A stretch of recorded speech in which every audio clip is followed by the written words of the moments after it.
na naibabato sa kanila, hindi pa po nagkakaroon ng majority of 13. Ito po ay na-issue na. Katulad po nung kay Senator Marcoleta. Ito naman po ay sa kanya mismo nanggaling. Sa kanya mismong admission na hindi niya inilagay sa SOSI niya yung mga donors niya, nagkakahalaga ng 75 million pesos. Ito naman ay dahil sa pagiging mapanuri ng iba nating mga kapatiran dito sa media na siyang nagpusisa, nagkaroon ng pagsuri kung bakit hindi nagtutugma yung SALN at ang SOSE.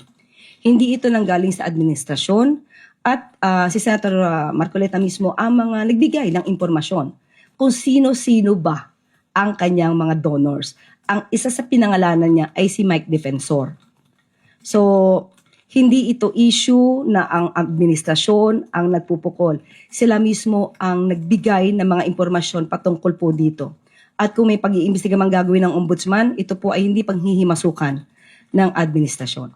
Ang patungkol naman po kay Senator Jinggoy, still, hindi pa naman po nabubuo yung 13 na majority nung ito ay naipupukol sa kanila.